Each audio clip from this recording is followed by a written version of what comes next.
आजकल हर तरफ एआई की ही बातें हो रही हैं, सेल्फ ड्राइविंग कारों से लेकर हमारे फोन के असिस्टेंट तक। पर कभी सोचा है इस पूरी क्रांति के पीछे की असली ताकत क्या है? कौन सा इंजन है जो इसे चला रहा है? तो आज हम उसी पावर हाउस यानी डीप लर्निंग को जरा करीब से जानेंगे। आज हम कुछ बड़े दिलचस्प सवालों के जवाब ढूंढेंगे, जैसे कि ये डीप लर्निंग आखिर है क्या, इसका 70 साल पुराना इतिहास क्या कहता है, और सबसे जरूरी बात, वो कौन सी चिप है जो एआई की इस रेस को जीत रही है। चलिए पता लगाते हैं। तो चलिए सबसे पहले इसी पहेली को सुलझाते हैं। ये डीप लर्निंग आखिर है क्या चीज? देखिए, इसे समझने का सबसे आसान तरीका है अपने दिमाग के बारे में सोचना। जैसे हमारा दिमाग न्यूरॉन्स के एक बहुत बड़े नेटवर्क से जानकारी सीखता है, बिल्कुल वैसे ही deep learning artificial neural network का इस्तेमाल करता है। सच कहें तो ये टेक्नोलॉजी में कुदरत की ही नकल है। और यहाँ एक बहुत मज़ेदार बात छिपी है। ये जो डीप शब्द है ना, इसका मतलब कोई समंदर की गहराई नहीं, बल्कि इन नेटवर्क्स की परतों की संख्या है। सोचिए, जानकारी एक परत से दूसरी परत में छनकर जा रही है और हर स्टेप पर और ज्यादा समझदार होती जा रही है। बस इसी तरह मशीनें तस्वीरों में बिल्लियों को पहचान लेती हैं या हमारी आवाज को समझ पाती हैं। हाँ, पर ये सब कुछ रातों रात नहीं हुआ। डीप लर्निंग का सफर लगभग 70 साल लंबा और काफी उतार चढ़ाव से भरा रहा है। चलिए जरा देखते हैं कि ये सब कैसे शुरू हुआ। ये सफर 1943 में एक आइडिया से शुरू हुआ था, लेकिन 1969 तक एक एआई विंटर आ गया। मतलब एक ऐसा दौर जब लगा कि ये सपना शायद कभी पूरा ही नहीं होगा।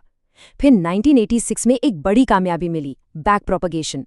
ये एक ऐसा तरीका था जिससे नेटवर्क अपनी गलतियों से सीख सकते थे, ठीक हमारी ही तरह। और 2012 का साल तो जैसे एक धमाका था, जब एलेक्स नेट ने दुनिया को दिखाया कि डीप लर्निंग की असली ताकत क्या है। वाकई एक जबरदस्त वापसी की कहानी है। लेकिन सवाल ये उठता है कि भाई 2012 में अचानक ऐसा क्या बदल गया? आइडिया तो दशकों से थे। जवाब छिपा है उस हार्डवेयर में जिस पर ये आइडिया चलते हैं। और जवाब मिला वीडियो गेम्स की दुनिया में। असली गेम चेंजर थे जीपीयूज, यानी ग्राफिक प्रोसेसिंग यूनिट्स। सोचिए तो जरा, जिन चिप्स को गेमिंग को शानदार बनाने के लिए बनाया गया था, उन्होंने अनजाने में ही एआई की सबसे बड़ी क्रांति की नींव रख दी। तो आखिर जीपीयूज में ऐसा क्या खास है? वो एक साथ हजारों काम कर सकते हैं। इसे कहते हैं पैरेलल प्रोसेसिंग। और डीप लर्निंग के बड़े बड़े नेटवर्क्स को ट्रेनिंग देने के लिए ठीक इसी सुपर पावर की जरूरत थी। जीपीयूज ने वो दरवाजा खोल दिया जो दशकों से बंद पड़ा था। लेकिन कहानी यहीं खत्म नहीं होती। जैसे जैसे एआई मॉडल और बड़े और कॉम्प्लेक्स होते गए, हमें और भी ज्यादा स्पेशल हार्डवेयर की जरूरत महसूस होने लगी। और यहीं से मैदान में एंट्री होती है कुछ नए प्लेयर्स की।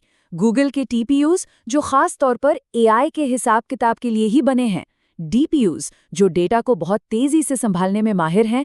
और भविष्य की झलक दिखाते क्यूपीयूज, यानी क्वांटम प्रोसेसिंग यूनिट्स। ये सभी चिप्स सिर्फ एक काम के लिए बने थे, एआई को और तेज और बेहतर बनाना।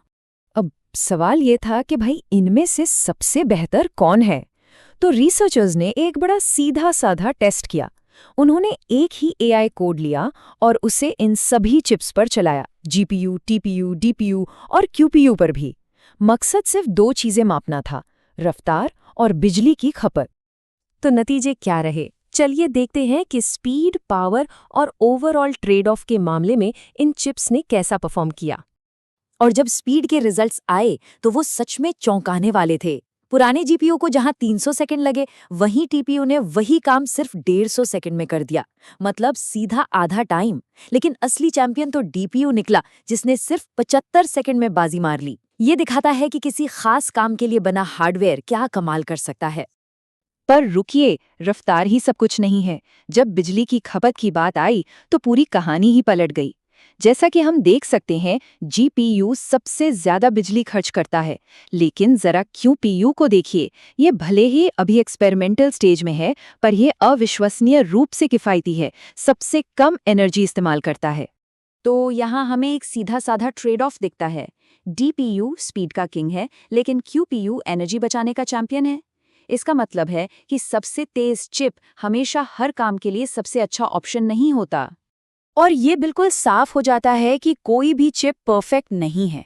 जीपीयू महंगा है और बिजली भी बहुत लेता है। टीपीयू हर तरह के काम में फिट नहीं होता। और क्यूपीयू भले ही कमाल का है, पर अभी भी अपने शुरुआती दौर में है। मतलब साफ है, सबसे अच्छा चिप वही है जो किसी खास काम के लिए सबसे सही हो। 12%। बस इस नंबर को याद रखिए। एक क्वांटम प्रोसेसिंग यूनिट एक जीपीयू के मुकाबले सिर्फ 12% बिजली इस्तेमाल करती है। अब जरा एक पल के लिए सोचिए, जब ये टेक्नोलॉजी एक्सपेरिमेंट से निकलकर हकीकत बन जाएगी, जब इतनी जबरदस्त ताकत इतनी कम एनर्जी में हमारे पास होगी, तो हम एआई से क्या कुछ नहीं करवा पाएंगे। भविष्य कैसा हो सकता है, इसकी कल्पना करना भी कितना रोमांचक है।